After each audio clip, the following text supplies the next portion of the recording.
Hey guys, thank you for joining us for another night of exciting YOMO discussion. This is the Year of Magical Learning podcast. We are on Reflection 212. This is part one of five of one of the top 10 favorite book, The Happiness Hypothesis by Jonathan Haidt. Yeah, so this is the first book, or the first reflection of a part five series, where it's another one of those top five favorites that we decided to do a five-part reflection for because it just made you think so much. So the book is called The Happiness Hypothesis, like True just mentioned, and it's about happiness. I mean, it's about 10 ideas and how they compound on each other in the book, ultimately lead to the author Jonathan Haidt, who's a psychologist, with his formula of his happiness hypothesis in life. I think it's a brilliant book. It was really, really interesting. Had a great time reading it. I've read it multiple times now. And actually my team, our Club and Light program is reading it this month as their book of the month. So, which by the way, they've been loving it. Like, True, I need to catch you up on some of the, like, I need to like show you some of our like recorded team meetings because we have Gong. It's like, you ever heard of Gong? Yeah. So I bought Gong for our team like 3 months ago or something like that, and I record some of our team meetings. But I think you would absolutely like love seeing like the interactions that go on during our like team meetings when we're doing like our book clubs or our anti-libraries, or I mean our anti-book clubs, or our how'd you find the blueberries every week, our moment of gratitude, going through our values and how they're bringing those to life each week. It's really cool. It's just fun.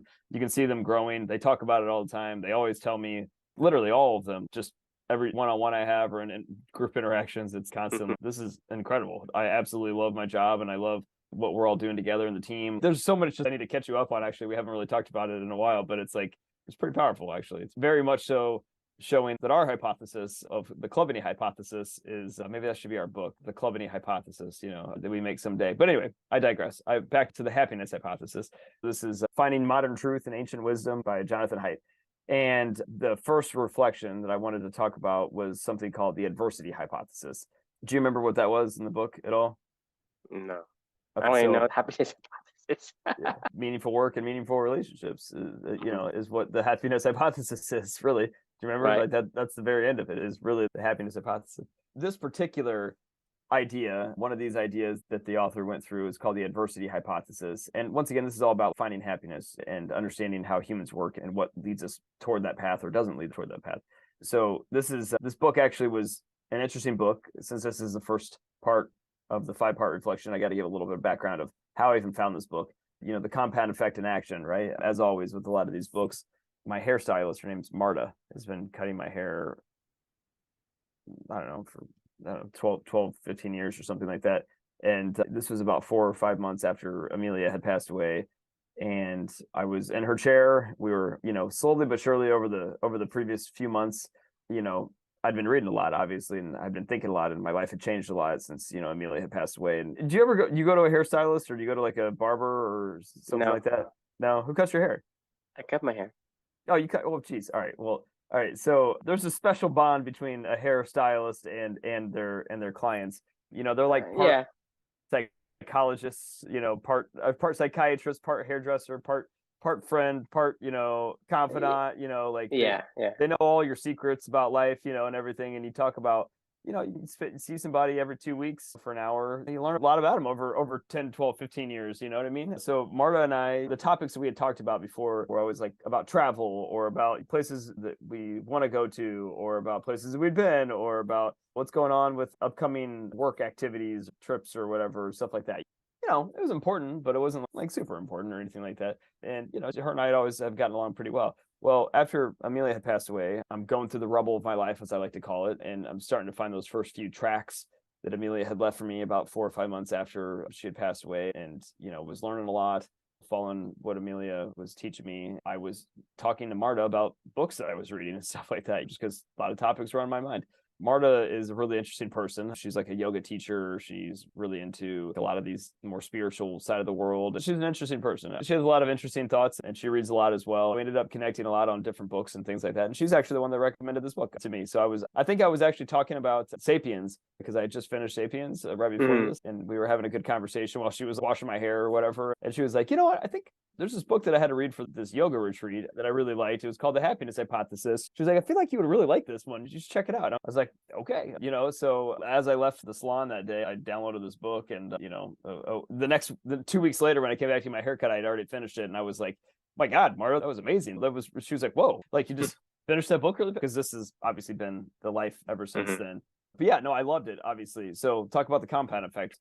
You start to learn stuff, you start to meet other people and develop, find things like this. And it's another little step on the journey. And how many people we shared this book with at this point in time? Probably, I don't know, 25, 30 now at this point that we've gotten to read this book either with us or through our core values quest, or like what we're doing right now with my team. There's 8 of them.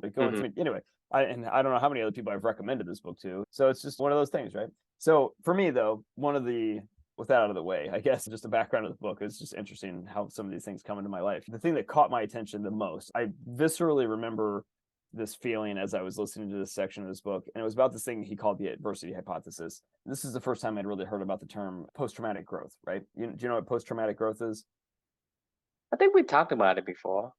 Right. Like the ability for humans to bounce forward, after a traumatic event, right? There's this weird bounce forward potential toward happiness that happens sometimes when you have traumatic events. And the adversity hypothesis is, sometimes you need, like we've talked about this a lot with like the whole conversation of pain leading to purpose and things like that, right? Like this is kind of the first time that this idea really got stuck in my head from Jonathan Haidt about the idea that adversity in our life is not something that is just there. It's something that's a necessary catalyst potentially toward sending us down our journey toward happiness potentially, right?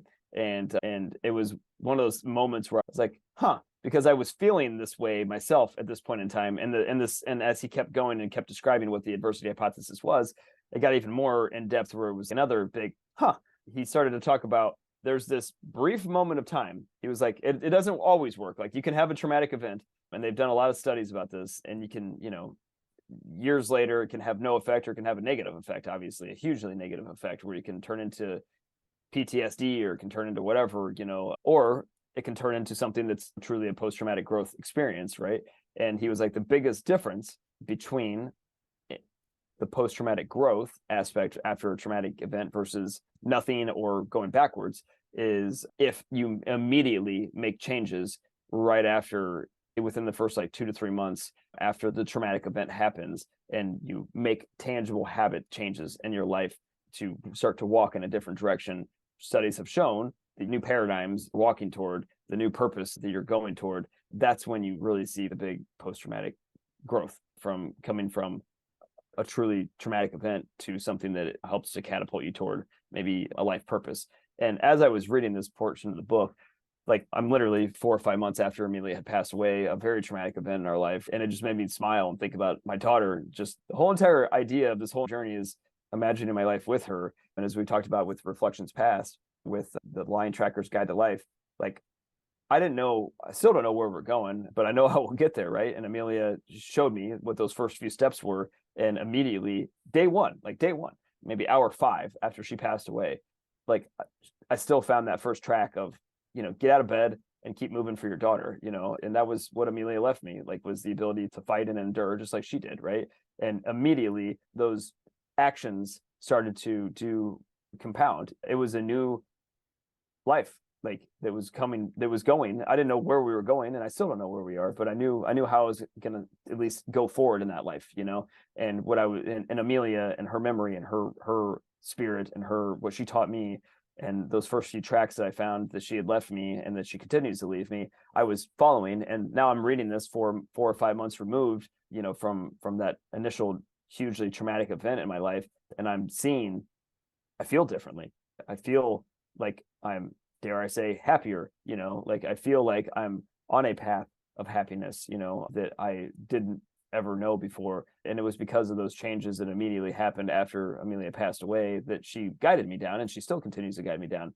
But it was just one of those moments that kind of made me smile, thinking she just knows so much more than I know. I don't understand it. I don't understand how she knows this stuff. I don't understand how I stumbled upon some of these things later on down the road that I'm like, oh, that makes sense. It makes you see where these things are going. But the adversity hypothesis was just something that really stuck with me about understanding, you can have a traumatic event but like it's really about the changes you immediately make following a traumatic event that either decides whether or not that leads you toward your purpose or away from your purpose, right? And if you don't do anything, then who the hell knows what that happens. I'd love to get your thoughts. Well, I think we had to continue our discussions from yesterday regarding biology, because I think if you look at the statistics, right, anyone who has any setback, the majority of the people who had setback ended up worse than before. And there's only a smaller percentage of people who bounce back. And to me, I think I don't think it matters what you do or how you do it. The important element is not there. And what I'm saying is, if you have found your purpose, the ability for you to endure the setback is going to help you realize the path that you need to take and the things you need to do. And whenever you do that, it compounds and spiral upward. And when it spiral, it compounds really, really fast. And I think, to me, that's the key. I'm not Jonathan Haidt. I'm not, a psychologist. I'm not, trained in it. But at the same time, I don't have the knowledge curse. So, I mean, maybe I'm wrong, but maybe I'm right, because, I don't study. That means I'm not really constrained inside of the paradigm. Right. But at the same time, I'm saying is, I'm looking at statistics, right? It doesn't matter if you can do certain things at a certain times, or immediately or afterward. And usually, by the observation, is whenever the conditions align with your core values, it happens pretty fast. If it doesn't happen and you wait for years afterward or whatever, that means that the whatever the activity, whatever the condition and environment you're in, wasn't jiving with your purpose. Therefore, nothing sparks. But because if the conditions were to jive with who you are, then the sparks will happen relatively fast. That's why the observation I see in this book say, hey, if you were to take on activities to bounce back, then it happens early, right? That is the byproduct. It's a coincidence, right? It's an observation. It's not the cause. It's not the cause of you like I say, you can take somebody and the cause is the pain. The pain hurts the most right after. No. Yeah. The bouncing back, to me, bouncing forward is what they would call it. The thing is, when you have a setback, right? That setback creates a different environment. Okay, and that environment, the environment is going to either give you a boost or it doesn't. And the boost is depending on whether that environment is aligning with your core values. If it doesn't align with your core values, it doesn't matter if you start early or start later, it won't have an effect. If it does align with your core values, that means he has setback, but that setback puts him into the water. The water is his natural environment. Therefore, he can thrive in that, and he can get back up and get better at it. But if he were to fall down into a pit of mud, it doesn't help him. He's going to succumb to the environment. That environment isn't aligned with his natural environment of being in the water. And so, to me, it's all about the setback. The setback has to become the condition for growth. If it doesn't meet the criteria, it doesn't matter. Well, I agree with that. I think a lot of people have many setbacks throughout their lives, and there are certain setbacks that give them the ability to bounce forward, and there's many other setbacks that doesn't do nothing, or basically keep them, backwards, stay backward, stay behind. And I think you can relate to that in many of the things that you have setback for. Whatever, something small. You failed a class in college or something like that, and it made you go an extra semester. Yeah, no, I totally get what you're saying. I think it's multiple things. Factor one is the magnitude of the pain of the trauma. Like how painful was it? Like, was it something that you can't ever forget, or was it something that was kind of like, that sucked, but a couple days later I'll brush it off and I'll be okay. The magnitude creates the impactful condition, and if the condition is right, the magnitude of the pain will actually thrust you forward in the same amount of magnitude. And so, to me, yes, I agree. The magnitude of your adversity determines how much forward you're gonna be jumping if it aligns. So, but here's the one thing that I would push back on. I agree with what you're saying in retrospect, but here's the thing. that I think we need to take into account. We're looking at it now. We're talking about this 3 years ago, and as you know, like I didn't live a value-driven life when this happened. Like I was still discovering my values. I was just acting. Like I was literally just putting one foot in front of the other every single day, propelled forward by my daughter's memory, and like her spirit and how she fought, right? Like so there was no intentionality behind a lot of the activities that I was doing other than I was intentionally trying to fight and endure like my daughter was. And I found my values through going through that journey. Control over it. That's why I'm saying it either aligns with your core values or it doesn't. Your core values is your core value, whether you knew it or you didn't.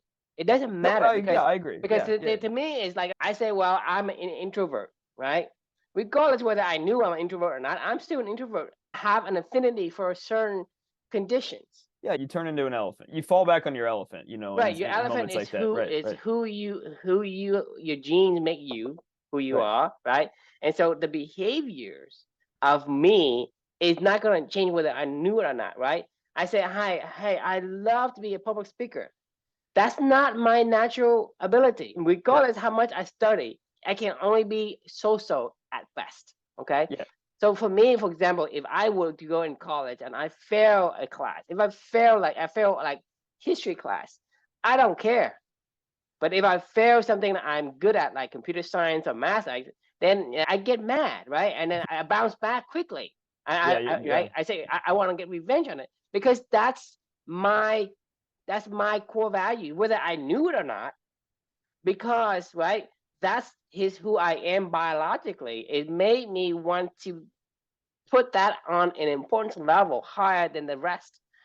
To other people, their activities is going to be different. Like I say, beaver, they have a certain natural affinity for water. You put an eagle in a cage, he'll die because he needs to be free. He needs to fly. He needs to be like out. Even a donkey. I mean, the donkey is a perfect example. You don't have to take an eagle or a lion or anything. We're talking about running with Sherman.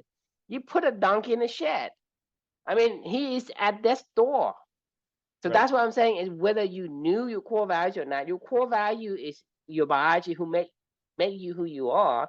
If whatever that conditions make you align with that, then the bounce back is going to be great. But if it doesn't, right, it doesn't. Whatever the thing is for you, I think you found your core value and you discovered your core values, right? You just basically identify, hey, that's what I want. I didn't know what I want, but I wanted these things before. I just didn't know what it is. I didn't have a label. I didn't have a term for it. I didn't have a word for it. But now I do. I'm just identifying that. But that doesn't mean that you didn't have it before. You had it before. Right. Yeah, no, I totally agree. I mean, so there's this particular topic is actually one of my like I actually hate this topic, to be honest with you, because a lot of this is predicated on the fact that I lost my daughter. And I hear like one of the things I loved about the happiness hypothesis was, and the way that he dealt with this idea of the adversity hypothesis, it wasn't something that he was like saying this is good or bad. It's just a methodology that could potentially push you more towards your purpose and more toward a more fulfilling life, right? Like, and I don't mean that he does not, by any means, he is not saying this is what you should go seek out. This is what you should try to find. Like, this is good or bad. Like, it just is what it is. And he was going through it very clinically about what happens when stuff like this happens, or the behaviors of your life change when the whole entire paradigm of your life shifts. And then also he talks a lot about the good and the bad. A lot of the stuff in the adversity hypothesis that he refers to is about it's most impactful for kids that are like 17 to 25 years old, because they haven't really they haven't figured out what really matters to them in their life yet at that point in time. And when a seriously traumatic event happens at that age, they have so much more life. They can redefine their life is the point, right? Like there's a lot of wiggle room to redefine your life. When you get to be my age, when I was 35 years old, and when you get to be your age, when this happened, when you get to be your age, or when you get to be 50s or 60s, that redefining of your life is something that's a lot harder, because your life has become so much more entrenched into who you are and what you do and how you've built your life around that person. It's really hard to just shift on a dime, right? When you build up a life around, I have 4 children, I have a job, I have whatever, you know what I mean? Like, it's just not as easy as it is when you're like 18 years old and something like this happens. So what I'm getting at with this point is I really appreciated the way that Jonathan Haidt approached the topic, because I get so fucking mad. And I've told you about this so many times. Whenever I hear these self-help gurus and people like that are like, post-traumatic growth, like you want to run at your problems and embrace them and blah, blah, blah. Like there's some sort of a, Right. like, I mean, it irks me when people say, you got to embrace your pain, embrace adversity. To me, that's stupid. I mean, I'm not going to sugarcoat that word. Offensive. It's offensive. To me, I'm pissed when people say that, right? Yeah. You don't want to seek out the atomic bomb. That's just Chris, It's people that don't understand and they don't know, and that's okay. I'm okay with, people having ignorance around that topic, but it drives me nuts when they try to spin it as this is something that you should have. And if you don't have that, then go find then you end up hiking fucking Mount Everest or something like that, like we've talked about in the past. And that's why people do it. You can't force an adversity hypothesis, is what I'm trying to say, or it will not, but it is what you do when it comes to your door. And it either redefines your paradigm and you decide in that new paradigm that you're going to be a completely different person, or go find the person that you're supposed to be and go live that life, or you're not. And that's fine. Both of them are fine. It's just that there's this small window of time after this happens where your mind has been wiped. Like the paradigm of your past existence, like True is no longer a father of 4 and, a husband that's been married. How long have you guys been married? 15 years, 20 years? Like what? 25 years, I don't know, 19 years. 19 years. Like you're no longer a husband of 19 years and a father of 4 and technology coder or programmer. Like you're literally you're back to a 10-year-old or something like that, where you're like, I don't know what I want. I don't know what my life's going to be. Like it could be anything. When that moment arrives, do you say, I'm going to go and try to rebuild? Because I talk about this in the book a lot. Do you go rush to rebuild your city, that just got blown up? Because a lot of people do. They try to just forget it really fast and go rush to rebuild their city, try to remember what their homes get back to normal. Right. Normal, right. To the paradigm that you knew, or you can just sit there in the rubble and die. That's an option, right? But sadly, the statistics say that most people do. They sit there in the rubble and wither away. I was literally just writing about this morning because I just finished Prince Harry's book Spare yesterday with my wife, and this poor dude. When he lost his mom, Princess Diana, obviously, I think you know their story, right? When Princess Diana died, Harry was 13 years old. Pretended it didn't happen for the most part. Basically put him into a different trajectory. That's why he's like the black sheep of the royal family right now. No, it started when his mom died. And immediately he went, and like he becomes this completely. He ran away. He ran away. He ran away. He joined the Royal Army. Whatever. He goes. He just completely. Yeah. Well, I mean, he ran away from it. Like that's another option. Is you could run away. And now he's living alive outside of the palace and in a environment that is not his own.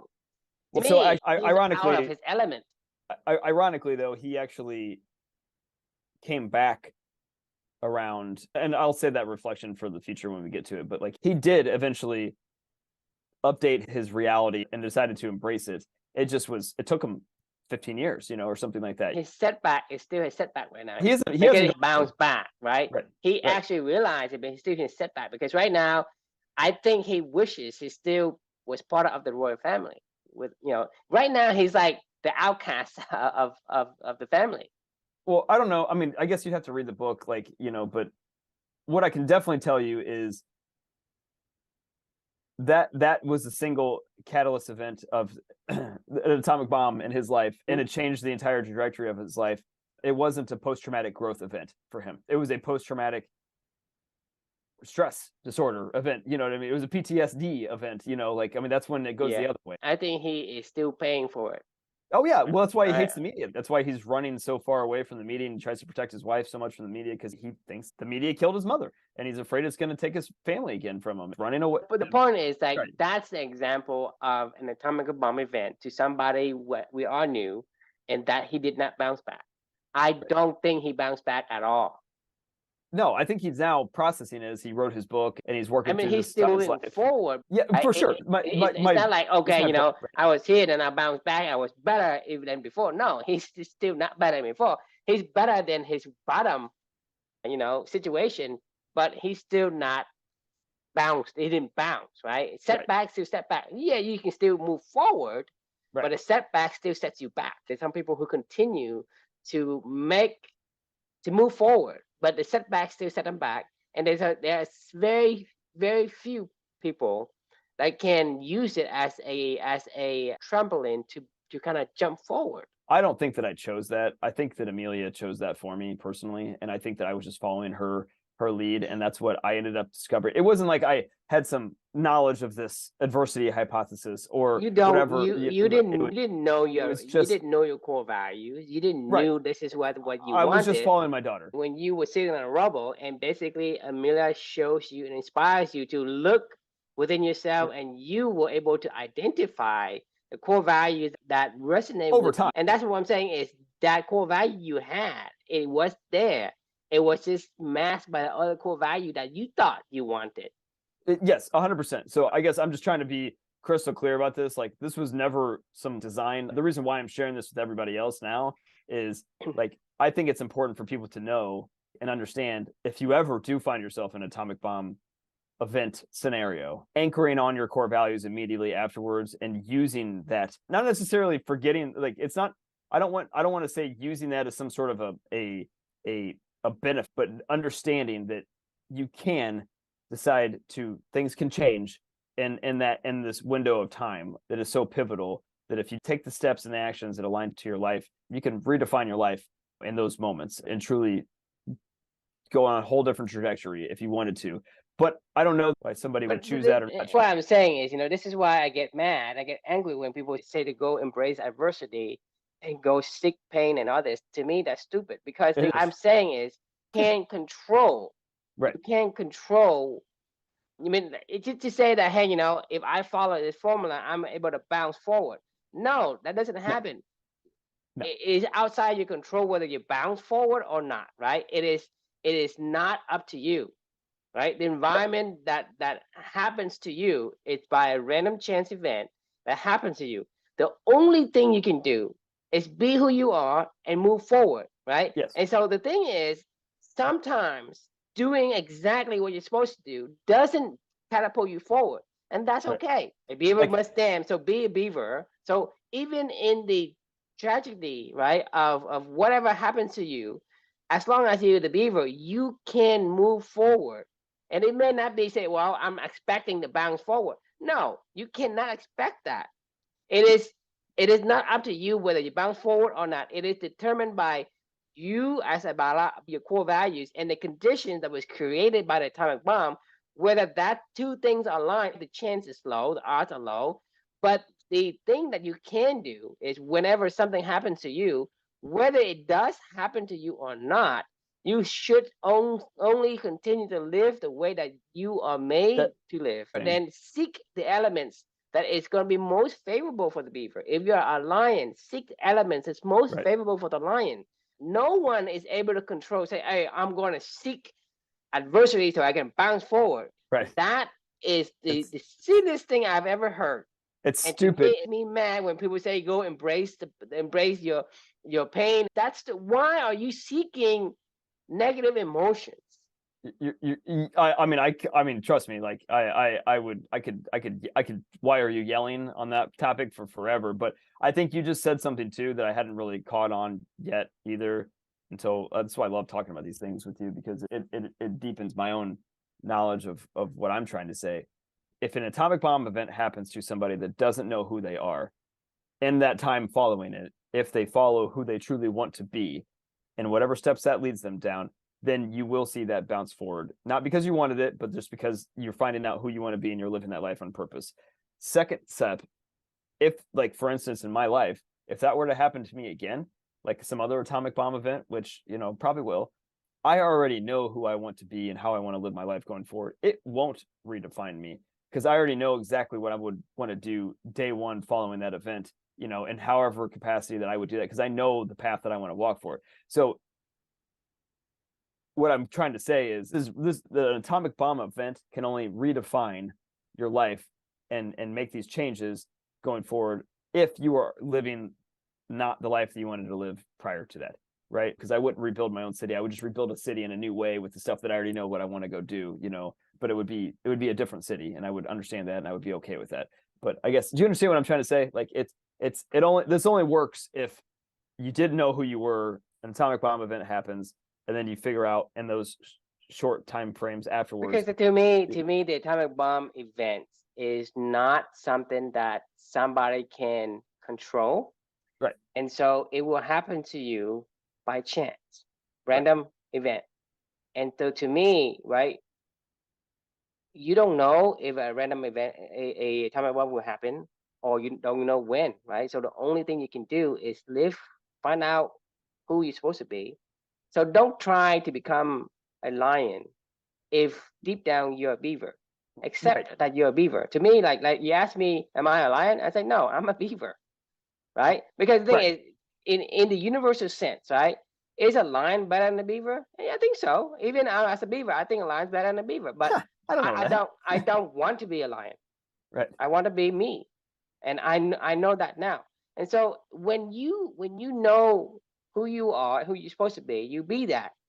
Even if the atomic bomb hits you, you still would be able to move forward. Yes, it sets you back, but you still continue to move forward, right? So there are, to me, when random chance happens to you and atomic bomb hits you, you have three outcomes. The first one, right, which by majority of the people get into, is you sit in the rubble and you wither away. The second outcome, it is you bounce back because the condition is right for you to bounce forward. And the third condition is that you continue to move forward. Let's say a rock pushes me as a beaver and knocks me 100 feet from where I'm supposed to be, 100 feet back. So for me, I'm continuing to move forward toward the lake. Yes, 100 feet back, then I move to the point where I'm 9 feet and then 98 feet. Yes, I'm still not at the lake, but I'm still continue to move forward in that scenario. So there's only three outcomes. So which outcome do you want? You look at the probabilities of the first outcome, which is like people just sit there, wither, and die. That's the majority of the outcome. The second outcome, which is very, very rare, which is an atomic bomb that aligns exactly with the condition for you to catapult forward. That's like, I would say like less than 1%. And then the rest of them is like in the middle. Can you continue to survive and move forward even though there's a setback? I think you're forgetting a really important one. You could just run away. Like you could just run in another direction. That to me is group into the sit in the rubble and wither away. Yeah, no, I don't think that's the same thing, because I think you could run away. You could still keep moving forward, because sitting in the rubble means you're not moving. Like I think you could keep moving, but just in any direction that's away from there. Like where you don't know where you're going, you don't care. You're just running away from there. Like, you know. The thing is, when you do that, you wither away because what's the point? Like let's take a realistic example. What does running away for us mean? We go and indulge in alcohol. We drink ourselves to death. We have psoriasis. We get alcohol poisoning. We go into drug. We try to dampen the pain. These to me is what you call running away. You're running away and doing something productive. You're running away, but you are continually shortening your life and doing things that, basically to me it's wither away. Where you drown yourself in alcohol, in drugs, in Fight Club, or in angry. You live an angry life, right? How long can you live? You're just trying to mask your pain until you do. So somebody somebody is depressed, right? You sit there and you're depressed, and about a couple of years you die. You get sick, you die, or you drown your pain, which is called running away. You drown your pain in other things. And to us, like mainly for men, it's alcohol, because it numbs your creative thinking. And you get into drugs or whatever, you're trying to distract your mind from the pain because your pain is so searing that you want to distract. To me, that's running away. I don't see any scenario where somebody's running away. Say, "Oh, I'm going to run away and I'm going to start a company and I'm going to." No one does that. Well, I don't know. My brother-in-law kind of did that with his traumatic event that happened in his life. I'm grouping these people into the bucket of the wither away, the ability to have the conditional line and jump forward, or you moving forward and doing the things that you're supposed to do, which is who you are. And that to me is, if your brother is doing the business thing and he's making productivities and stuff like that, he is in that category. Well, he just buried himself in his work is what I was going to say. Is that something that he likes or hates? I can't answer that question for him. I know that he gets very stressed out about it, and he's very, I don't know. I can't speak for him. To me, regardless of what, to say it frankly, even if he does put his mind into work, he's still in that category of wither away, because he's stressed out. You think about the mental health, right? He probably gonna live longer, but he is shortening his life. Let's say he has like 100 years, right? He may not live 100 years because he is mentally stressed out. Oh, I guess what I was getting at is like it doesn't have to be just like drugs or alcohol or whatever. You could bury yourself into I'm something. just saying You're just running away. these are the top three things, Right, right? yeah, That yeah, yeah. you Work that is people definitely one turn of to. them. Work Yeah. is actually put up way up there too. Yeah, I mean, but the point of what we're getting at, at a high level is this is going to send people all Be different directions. resilient.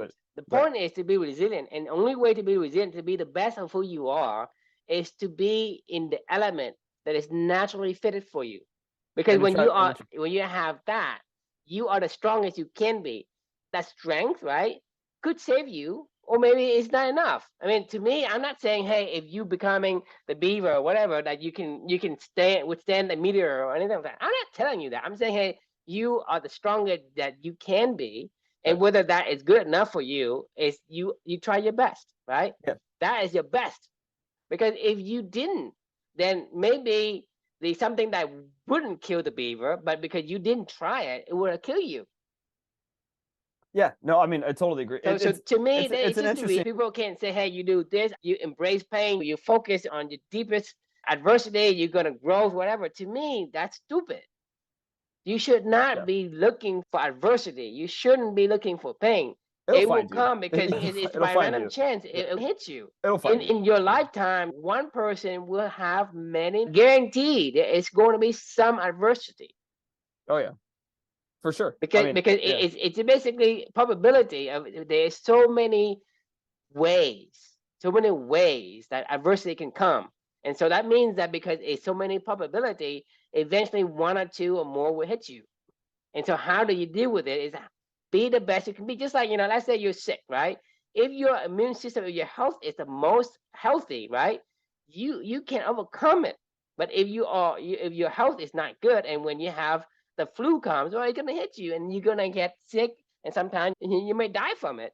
Maybe, maybe not. But if I'm at my best health, I have the best probability. That's all the world's gonna give you. There is no like, hey, if you do A, B, C, and D, you will get this. The world doesn't work that way. Agreed. It's an interesting topic. It's an interesting concept, and I definitely think it can have a bearing on the happiness equation in your life if you are eventually some serious adversity will come to you. So however you deal with that in that moment, like I think it's important to know. And I'm glad that we talked about this, and I'm glad I learned it in this book. But I think it's a good time to wrap because I have to go get my crochet on. That's my monthly challenge. What are you crocheting though? I'm just trying to crochet a square right now or something. Okay.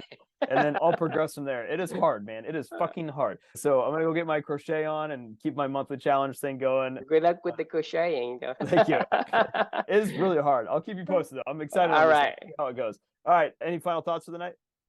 It is the same concept. You have to be in the environment that is naturally aligned with you. Like your beaver in the water, right? You have to be in the environment that you're made for.